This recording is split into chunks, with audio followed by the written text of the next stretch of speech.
The fifth-ranked Georgia Bulldogs, national championship contenders, SEC contenders. They stand at 6-1, 4-1 in SEC conference play. They travel to Jacksonville, where Florida also travels to. It's a neutral site game to face off against the 3-4, 2-2 Florida Gators.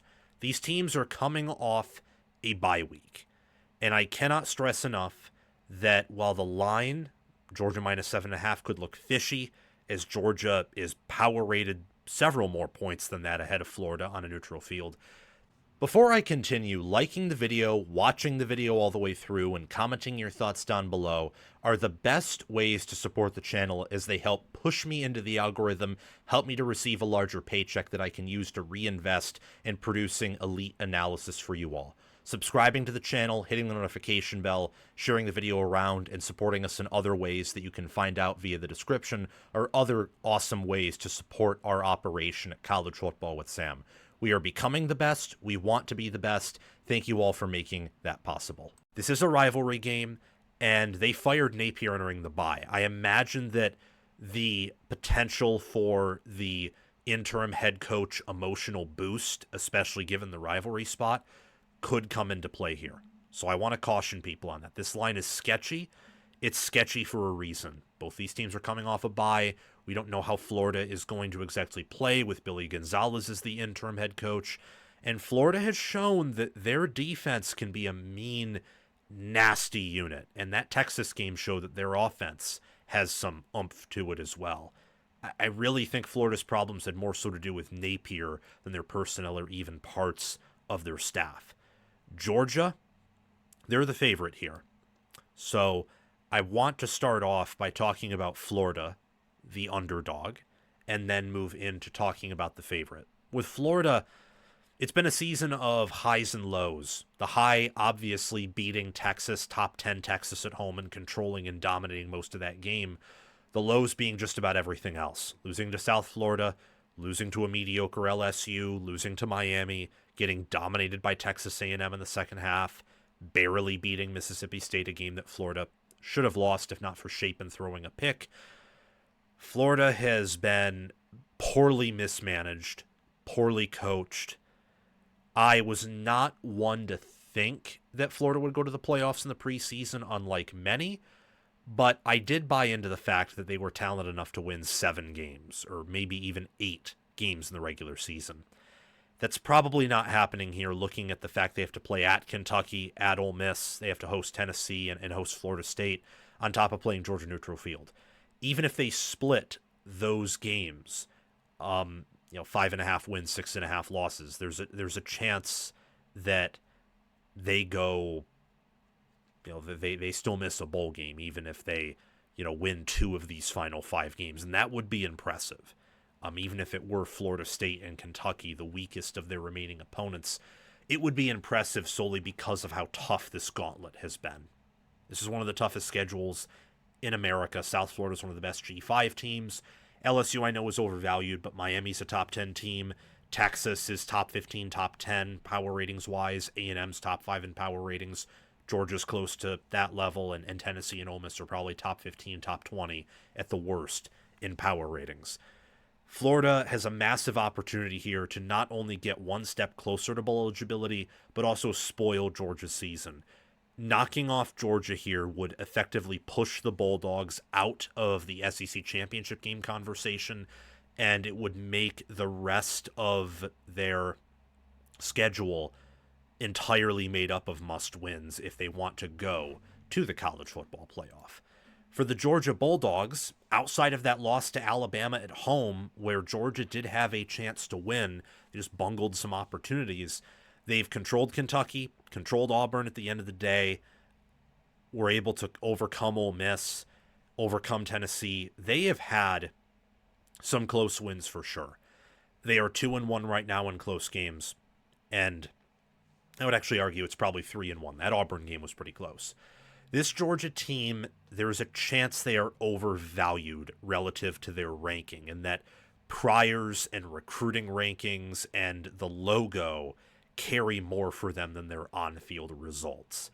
That, I think, partially explains the 7.5-point line. This defense is the worst Kirby Smart defense that I can remember, outside of maybe his first year. definitely his first year. The offense has improved from where it was last year, but the defense kind of cancels that out with how poor of a performance it's put on. Some key players to pay attention to in this matchup. For Florida, Jaden Baugh, Vernell Brown the third, Dallas Wilson, and center Jake Slaughter.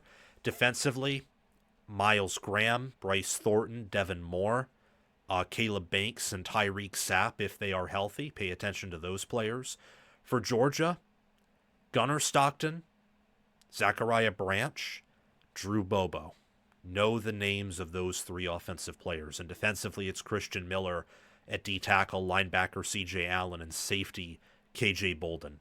Florida is 125th in offensive points per play. I wonder if that changes against Georgia, as I know based on that Texas game and last year, Florida has the personnel to put up points. But Billy Napier was a terrible play caller.